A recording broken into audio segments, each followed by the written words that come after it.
ENBS का हम लोग रिवीजन कर रहे हैं। सुनिए और दीदी बात नहीं करिए। ENBS का हम लोग रिवीजन कर रहे हैं। टोटल सेमेस्टर 2 में हम लोग को कितना चैप्टर पढ़ना था? 5। चाहे आप BA के स्टूडेंट हो, BSc को, BCom को, सबके लिए कॉमन सब्जेक्ट है। कितना चैप्टर पढ़ना है? टोटल 5। क्वेश्चन पैटर्न के बारे में एक बोल दे, 10 MCQ, 2 मार्क करके 10 ठो, 5 मार्क करके 4 ठो, 50 मार्क का इस तरीके से पैटर्न रहेगा। चैप्टर 1 हम लोग रिवीजन कर रहे हैं एनवायरमेंटल एजुकेशन। इसमें 2 महत्वपूर्ण टॉपिक है, एनवायरमेंटल एजुकेशन और एनवायरमेंटल अवेयरनेस। एनवायरमेंटल एजुकेशन का मतलब होता है सिस्टमेटाइज नॉलेज लेंगे, स्ट्रक्चर वे में हम लोग पढ़ाई करेंगे, लर्निंग करेंगे, नॉलेज लेंगे, उसको हम कहते हैं एनवायरमेंटल एजुकेशन। जो आप पढ़ाई कर रहे हैं क्या ले रहे हैं? एजुकेशन ले रहे हैं। तो स्ट्रक्चर वे में जो हम पढ़ाई करेंगे, स्ट्रक्चर वे में जो पढ़ाई करेंगे उसको क्या कहते हैं? बालक लोग डिस्टर्ब नहीं, उसको कहते हैं एनवायरमेंटल एजुकेशन। एनवायरमेंटल अवेयरनेस का मतलब होता है एनवायरमेंट के बारे में अवेयर करना, लोगों को जानकारी देना। जैसे बोल दिया कि कचरा इधर नहीं फेंकना, गंदगी नहीं करना है, पानी को जमने नहीं देना है, तो लोग क्या करते हैं? अवेयर करते हैं, जानकारी देते हैं। इसको क्या कहते हैं? Industrial awareness. क्या भाई क्या दिक्कत है आप लोग के पीछे?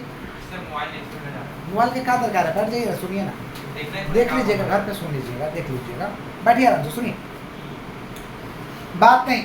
अच्छा, significance of environmental education. Environmental education का क्या महत्व है? महत्व है कि एजुकेशन देंगे तो अवेयरनेस बढ़ेगा, increase environmental awareness. Critical thinking होगा कि कोई प्रॉब्लम हुआ तो लोग उसको सोल्व कर पाएंगे, क्रिटिकल थिंकिंग लोगों में डेवलप होगा, समझ रहे? सस्टेनेबल प्रैक्टिसेस करेंगे जिससे लॉन्ग टर्म तक लोगों को एनवायरमेंट का एडवांटेज मिले। अच्छा, एनवायरमेंटल एजुकेशन का इतिहास रहा है 19वीं सेंचुरी से ही हम लोग इसके बारे में पढ़ रहे हैं। अर्ली अवेयरनेस हुआ था 19वीं सेंचुरी में, कंजर्वेशन मूवमेंट को चलाया गया 20वीं सेंचुरी में, मॉडर्न एनवायरमेंटलाइजेशन किया गया 1960 से लेकर 1970 में, ईवन ने कॉन्फ्रेंस किया एनवायरमेंटल के ऊपर में। तो ये इसका हिस्ट्री रहा है एनवायरमेंटल एजुकेशन का। Philosophy of environmental education. Environmental education का फिलॉसफी क्या है?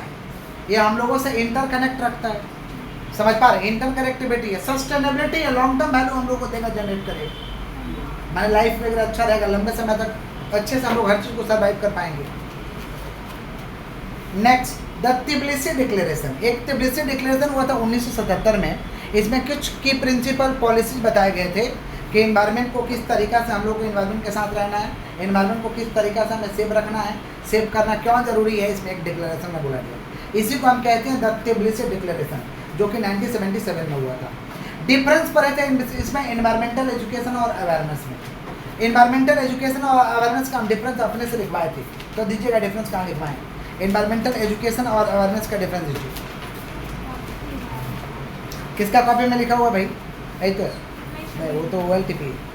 एनवायरमेंटल एजुकेशन और अवेयरनेस का हम डिफरेंस लिखाए थे अपने से, मिला? कहाँ हरा दिया आप लोग? दीजिए, बात नहीं, सुनिए। पहला है एनवायरमेंटल एजुकेशन का डिफरेंस है कि एनवायरमेंटल एजुकेशन का पहले डेफिनेशन लिखाए थे, it is a structure process of learning and act increasing knowledge and understanding of a skill related to the environment. और एनवायरमेंटल अवेयरनेस क्या था? It is a basic understanding of environmental issue and concern. Scope क्या था environmental education का? Broader था, awareness का narrower था। और ये एनवायरमेंटल एजुकेशन क्या होता है भाई? एक्टिव लेवल पे इसका काम होता है, और इसका क्या होता है? पैसिव। एनवायरमेंटल एजुकेशन फॉर्मल है और ये क्या? इनफॉर्मल। और ये आपको डेप्थ नॉलेज देगा एनवायरमेंटल एजुकेशन, और ये आपको सरफेस लेवल का नॉलेज देगा। नेक्स्ट चैप्टर 2 में था rules and regulation of environment. देखिए, एनवायरमेंट को बचाने के लिए सरकार ने अनेक नियम बनाया, लॉ बनाया। इसी को हम कहते हैं rules and regulation of environment. Rules and regulation of, अब देखिए सही है, ठीक है, सुन। Rules and regulation of environment. देखिए, सरकार एनवायरमेंट को बचाने के लिए, एनवायरमेंट को सही रखने के लिए बहुत सारे नियम बनाए, इसको कहते हैं rules and regulation of environment. Environment law 2 तरीका का है, स्टैट्यूटरी लॉ और कॉमन लॉ। स्टैट्यूटरी लॉ और कौन सा law? Common law. Statutory law industry, trade, commerce, business, vehicles, ये सब के ऊपर लागू होगा, इसको हम कहते हैं स्टैट्यूटरी लॉ। कॉमन लॉ का मतलब होता है जो किसका ऊपर लागू होगा? सुनिएगा ध्यान से। कॉमन लॉ है जो लागू होगा आपका पोल्यूशन कंट्रोल को, मतलब सबके लिए। कॉमन लॉ क्या है भाई? सबके लिए। स्टैट्यूटरी लॉ स्पेसिफिक लोगों के लिए। तो दो तरीका का लॉ है, कॉमन लॉ, स्टैट्यूटरी लॉ। क्या दरकार पड़ गया इन्वायरमेंटल रूल्स एंड रेगुलेशन का? इकोसिस्टम का बचाव करने के लिए, प्रिजर्विंग इकोसिस्टम, कंजर्विंग बायोडाइवर्सिटी, जो भी स्पेसीज है, जो भी जीव जंतु वास कर रहे हैं उनको बचाने के लिए इसका रूल्स रेगुलेशन का दरकार पड़ा। इंश्योरिंग ह्यूमन हेल्थ, ह्यूमन का हेल्थ सही रहे, इसके लिए इन्वायरमेंट रूल्स रेगुलेशन का दरकार पड़ा। Addressing climate change, climate change हुआ तो उसको हम सही से एड्रेस कर पाए, सही से उसमें एडजस्ट होता है, इसलिए इन्वायरमेंटल रूल्स एंड रेगुलेशन का दरकार पड़ा। प्रॉब्लम क्या होता है सुन लीजिए ध्यान से। इन्वायरमेंटल रूल्स एंड रेगुलेशन को लागू करने में कुछ प्रॉब्लम आता है। प्रॉब्लम आता है कि भाई कंप्लायंस ज़्यादा है और इस कंप्लायंस को इन्फोर्स करने में दिक्कत होता है, लागू करने में दिक्कत होता है। कम्प्लेक्सिटी है, सब लोग इसको नहीं फॉलो करते हैं, इसको लागू करना थोड़ा दिक्कत वाला काम आ जाता है।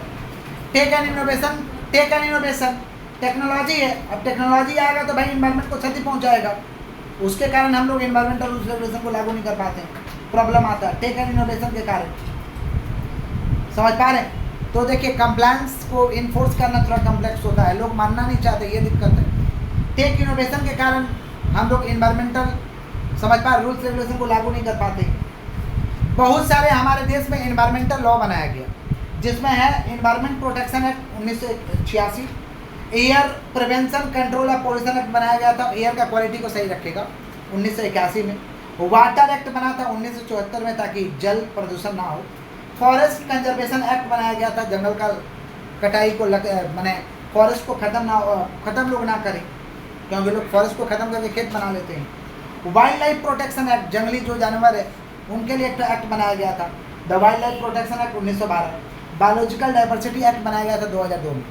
रिपीट कर रहे हैं, हमारे देश में इन्वायरमेंटल लॉ बहुत सारा बनाया गया, जिसमें पहला है the environment protection act 1986, the air prevention and control of pollution act 1981, the water prevention and control of pollution act 1974, forest conservation act बनाया गया 1980 में, वाइल्ड लाइफ प्रोटेक्शन एक्ट 1912 बनाया गया और बायोलॉजिकल डाइवर्सिटी एक्ट बनाया गया 2002 में। नेक्स्ट चैप्टर है chapter 3, human communities and the environment. सुनिए, ह्यूमन कम्युनिटी में सबसे पहले समझना ह्यूमन पॉपुलेशन। हम लोग जनसंख्या को क्या कहते हैं भाई? Human population. हमारे देश में स्पेसिफिक एरिया में स्पेसिफिक एज, समझ पा रहे हैं, एज, कल्चर, समझ पा रहे हैं, जेंडर, ऐसे लोग निवास करते हैं, इसको कहते हैं ह्यूमन पॉपुलेशन। ह्यूमन पॉपुलेशन में दो तरीके का population, over population, under population. जहाँ पे ज़्यादा पॉपुलेशन है, जगह कम है, सामान कम है लेकिन जनसंख्या ज़्यादा हो गया, इसको कहते हैं ओवर पॉपुलेशन। और कहीं कहीं पे जनसंख्या बहुत ही कम है तो वहाँ सुविधाएं नहीं पहुँच पाया है, इसको कहते हैं अंडर पॉपुलेशन।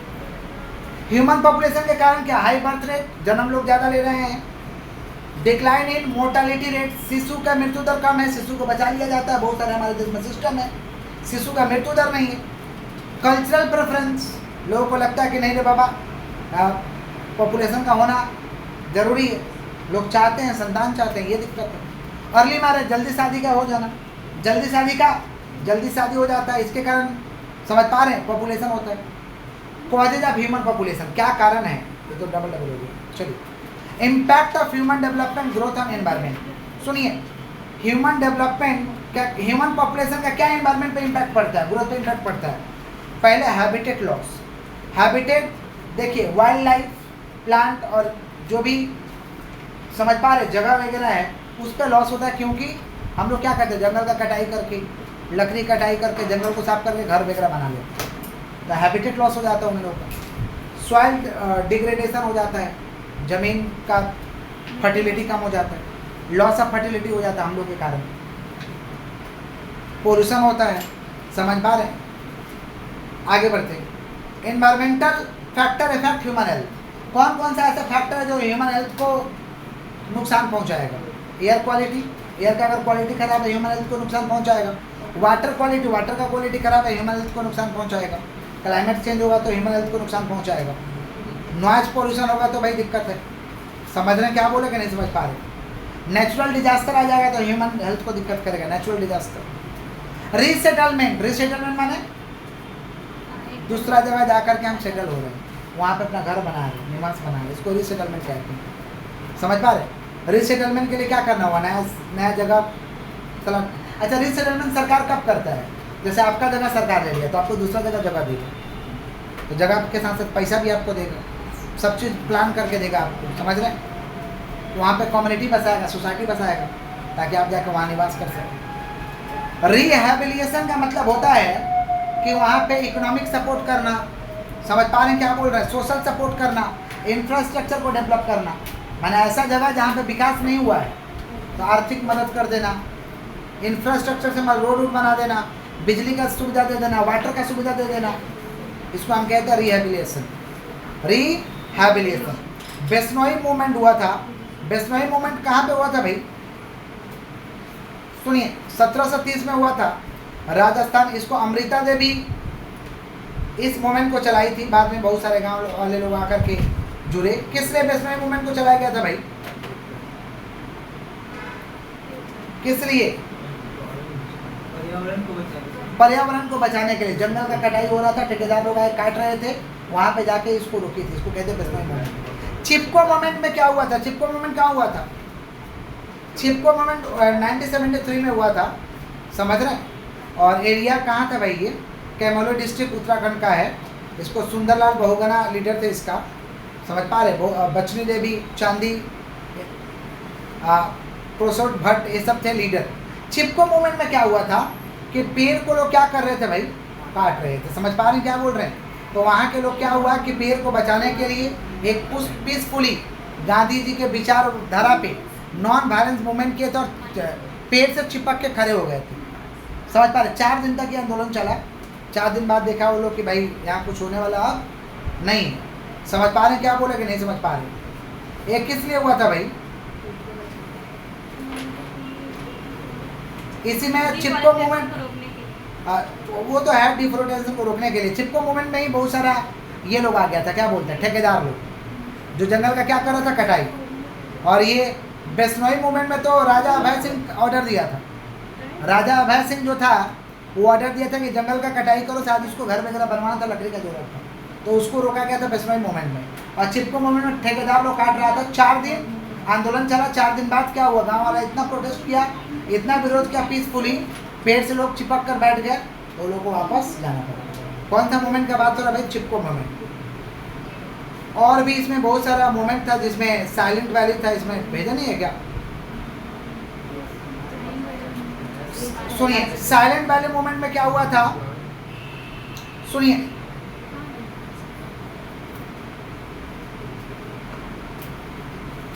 फॉरेस्ट को बचाने के लिए ये भी मूवमेंट को किया गया था। कब किया गया था भाई? 1913 में। इको फेमिनिज्म क्या था? पर्यावरण को भी बचाना है और नारी पे जो अत्याचार हो रहा है उसको भी बचाना है। उसको हम क्या कह रहे थे? Eco feminism. नर्मदा बचाओ आंदोलन हुआ था, एक तरीके का बिग डैम मूवमेंट था। नर्मदा नदी के ऊपर में बांध बना जा रहा था, उसके लिए एक आंदोलन हुआ था, उसको हम लोग क्या कहते हैं? नर्मदा बचाओ आंदोलन। नर्मदा बचाओ आंदोलन। सुनिए, चैप्टर 4 हम लोग का था डिजास्टर अवेयरनेस। हजार्ड्स का मतलब क्या होता है? नुकसान, जिससे हमको नुकसान होने वाला, पोटेंशियल सोर्स ऑफ हार्म, उसको हजार्ड्स कहते हैं। हजार्ड्स कितना तरीका का? Physical hazards, biological hazards, chemical hazards, cultural hazards, social hazards. Disaster माने क्या होता है भाई? तबाही। तबाही, रेल एक्सीडेंट हो गया, बाढ़ आ गया, सुनामी आ गया, उसको क्या कहते हैं? डिजास्टर। रिस्क माने क्या होता है? Probability of disaster. डिजास्टर के प्रोबेबिलिटी को रिस्क कहते हैं। वुल्नरेबिलिटी का मतलब क्या होता है भाई? हम लोगों को किसी चीज़ से हार्म होने वाला है, हार्म होने वाला किसी चीज़ से, उसको कहते हैं वुल्नरेबिलिटी। डिजास्टर कितने तरीके का है? जैसे पहला नेचुरल डिजास्टर, भगवान का जो एक्ट हो जाएगा, भगवान के कारण, भगवान के करिश्मा के कारण जो डिजास्टर आएगा उसको क्या कहते हैं? Natural disaster. जैसे अर्थक्वेक आ गया, वोल्केनो हो गया, सुनामी, साइक्लोन, फ्लड आ गया। और मैनमेड डिजास्टर है, हम लोग भी कुछ डिजास्टर को बना कर जैसे आग लगा देंगे, manmade disaster. Fire, building collapse, building को तोड़ देंगे। इंडस्ट्रियल हजार्ड्स, ट्रांसपोर्ट एक्सीडेंट, रास्ते में एक्सीडेंट होते रहता है। स्टम्पेड, समझ पा रहे हैं क्या बोल रहे हैं कि नहीं समझ पा रहे हैं? मैंने भगदड़ मचा देना स्टम्पेड में। तो ये कौन सा डिजास्टर है? मैनमेड। 2 तरीका का डिजास्टर है, भगवान करेंगे तो नेचुरल, हम लोग करेंगे तो कौन सा डिजास्टर है? मैनमेड। फ्लड्स, फ्लड्स माने बाहर आ गया, वाटर का वॉल्यूम ज़्यादा हो गया, इसको क्या कहते हैं? फ्लड्स। अर्थक्वेक का मतलब अचानक से एक एनर्जी निकलता है और धरती में कंपन होगा। सुन रहा है देशद्रोह? सुन रहा? इसको क्या कहते हैं? अर्थक्वेक। क्या कहते हैं? अर्थक्वेक। देशभक्त, देशभक्त। सुनिए, साइक्लोन, सुनिए साइक्लोन का मतलब क्या होता है? चक्रवात, तेज हवा चलेगा स्पीड में एकदम, तेज बारिश होगा, करकट उधिया देगा, पेड़ को गिरा देगा, पतला इंसान को गिरा देगा, यही होता है। टी सुनामी, टी सुनामी का मतलब क्या होता है? अचानक से बहुत पानी का आ जाना, बहुत मात्रा में पानी का आ जाना, पानी जहाँ तहाँ फैल जाना, इसको कहते हैं टी सुनामी। सुनामी सुनामी उसी को टी सुनामी। हाँ आगे बढ़ते हैं, नेक्स्ट चैप्टर, चैप्टर 5 भेजे थे भाई, इसी में अच्छा इसी में था कुछ हम लोग का टॉपिक बचा हुआ था, लैंडस्लाइड्स।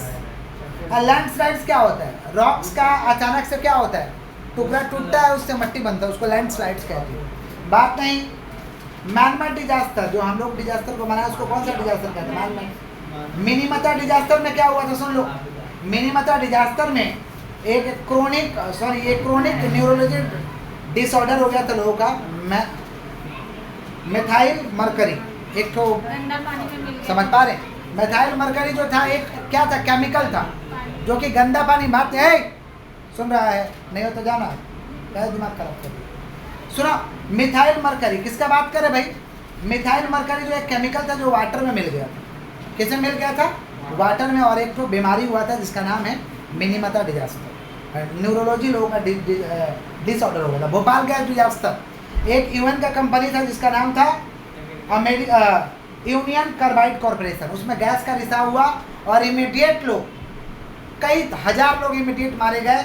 और ऐसा हुआ कि गैस का रिसाव से मांस गल के नीचे गिर गया, सिर्फ और सिर्फ कंकाल, स्केलेटल सिस्टम बच गया था। समझ पा रहे? और आज भी वहाँ बच्चे होते हैं तो कुछ ना कुछ उसमें डिफेक्ट होता है। इसी को कहते थे भोपाल गैस डिजास्टर। ये कब हुआ था? 3 दिसंबर 1984 को हुआ था। 45 टन, अभी तो नहीं हुआ, देखिए तो नहीं, 45 टन डेंजरस गैस का क्या हो गया था? रिसाव हो गया। 45 टन डेंजरस गैस का क्या हो गया था? अचानक से रिवास हो गया था और 15 से 20 हज़ार लोग उस समय मारे गए। ये कब हुआ था भाई? 3 दिसंबर 1984 को। ये यूएन का कंपनी था, भोपाल में हुआ। कोविड-19 तो जिए ही हो, 19 में चालू हुआ, 20 में पूरा तहलका मचाया। समझ रहे हैं? ये एयर में वायरस फैल चुका था, मुंह के जरिए, नाक के जरिए बॉडी में प्रवेश करता था और वायरस को कॉपी करते जाता था। इसको क्या कहते हैं? कोविड-19। साइक्लोन आइला आया था जो इंडिया और बांग्लादेश में काफ़ी तबाही मचाया था, 2009 में आया था। ये नॉर्थ इंडियन ओशियन से आया था साइक्लोन सीजन में। समझ पा रहे हैं? जिसका नाम क्या है? साइक्लोन आइला। डिजास्टर मैनेजमेंट, तबाही को रोकने के लिए सरकार ने क्या किया है? बहुत सारे डिजास्टर मैनेजमेंट एक्ट बनाया है। तबाही को रोकने के लिए सरकार ने डिजास्टर मैनेजमेंट एक्ट बनाया है, जिसमें कुछ तबाही होने वाला रहता है तो आगे से रोकथाम का चेष्टा करता है। जैसे देखिएगा, साइक्लोन आने वाला रहता है तो जहाँ पे आने वाला उस जगह को खाली करा दिया जाता है। टूटा फूटा घर में एकदम बोल जाता है इसमें नहीं रहना, निकल जाना। समझ रहे हैं क्या बोल रहे हैं? लोगों को अलर्ट कर दिया जाता है कि जहाँ ऐसा सामान हो जहाँ गिरने वाला वहाँ से हट जाएगी। समझ गए? ताकि कुछ हद तक बच सके आप, और जो हमारा प्रशासन वो एक्टिव हो जाता है। इसके लिए बनाया गया डिजास्टर मैनेजमेंट एक्ट, ताकि तबाही को रोका जा सके। कुछ हद तक रोका जा सकता है, पूरा तो रोका नहीं जा सकता है। चैप्टर 5 भेजे थे, role of environmental education protective environment.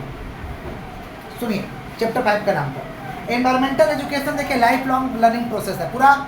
जब तक जीवित रहेंगे तब तक सीखते रहेंगे, जब तक जिंदा है तब तक सीखते रहेंगे। नहीं सीखने का इसमें कहा है कि time to time environment change होता है और तरह तरह का चीज़ आ जाता है, उसको सीखते रहना है। तो हम बोल सकते हैं कि इन्वायरमेंटल एजुकेशन जो है लाइफ लॉन्ग लर्निंग प्रोसेस है। पेडागॉगी प्रोजेक्ट के जरिए, किसी कंप्रहेंसिव टेक्निक के जरिए जब नॉलेज देंगे, जानकारी देंगे, इसको हम कहते हैं पेडागॉगी। इन्वायरमेंटल एजुकेशन 2 तरीका का, फॉर्मल, इनफॉर्मल। फॉर्मल का मतलब होता है कि जो आपको पढ़ाई लिखाई के जरिए मिल रहा है, पढ़ाई लिखाई के जरिए मिल रहा है फॉर्मल, और आपको कोई आप रोल प्ले देख लिए, कोई वीडियो देख लिए, उधर से आपको जानकारी मिल रहा है, उसको कहते हैं इनफॉर्मल। क्या कहते हैं? अभी जैसे आप लोग पढ़ाई लिखाई कर रहे हैं, कौन सा? Environmental education, formal. और कहीं से कुछ देख के सीख लियो, क्या हो गया? Informal environmental education. Informal environmental education कहाँ से मिलता है भाई? एक्टिविटीज से देखने के लिए मिलता है, इंटरप्रेटिव से मिलता है आपको। इनफॉर्मल लर्निंग आपको लाइब्रेरी, टेलीविजन, जू, किसी भी टॉपिक को देख करके मिल जाता है। इसको हम क्या कहते हैं? Informal environmental education. और role of NGO in environment education. NGO का भी काम है इन्वायरमेंट एजुकेशन में, महत्वपूर्ण भूमिका है। वो क्या देता है? लोगों को अवेयरनेस देता है, raising awareness. Advocating sustainable development, कैसे लॉन्ग टर्म के लिए हम डेवलप कर पाएंगे उसका सजेशन देता है। ऑर्गेनाइजेशन में इवेंट कराता है जिससे मालूम चले। Role of government institution in environment education, government institution का भी काम है इन्वायरमेंट एजुकेशन में। पहला काम है इन्वायरमेंटल लॉ को लागू करवाना, इन्वायरमेंटल लॉ को लागू करना, enforcement of environmental law, environmental impact assessment, क्या प्रभाव पड़ रहा है उसको असेस करना, कंजर्वेशन मीजर्स, समझ पा रहे हैं, पॉलिसी बनाता है, स्टैंडर्ड बनाता है, रूल्स बनाता है सरकार, ये काम है सरकार का इन्वायरमेंटल, समझ पा रहे हैं। क्या था भाई role of government institution in environment education, role of information technology, IT का भी काम है इन्वायरमेंट एजुकेशन में। आईटी का काम है कि इन्वायरमेंट कंडीशन को मॉनिटर करना, बता ही तो देता है बारिश होने वाला है, इतना चक्रवात आने वाला है या गर्मी पड़ेगा, बता देता है। बच्चों को एजुकेट करना, एजुकेटिंग चिल्ड्रन और providing tools and solution, tools वगैरह सोल्यूशन वगैरह दे देगा। Mass media, print, electronic media, social media का भी एनवायरमेंट एजुकेशन में बहुत अहम भूमिका है। प्रिंट मीडिया लीक करके बताता है, newspaper, electronic media TV channel के जरिए आपको बताया जाता है, और सोशल मीडिया जैसे फेसबुक, यूट्यूब के जरिए आपको जानकारी दिया जाएगा। तो ये लोग का भी महत्वपूर्ण काम है एनवायरमेंटल एजुकेशन को कैसे बचाव किया जा सकता है, ये लोग टाइम टू टाइम नॉलेज देते हैं। इसी के साथ चैप्टर हम लोग का 5 का 5 खत्म, लिखा हुआ दिया हुआ है, इसको हम PDF बना के भेज दे रहे हैं, और जो लोग यूट्यूब से कर रहे हैं डिस्क्रिप्शन में लिंक दे देंगे। चलिए, दैट्स फॉर ऑल।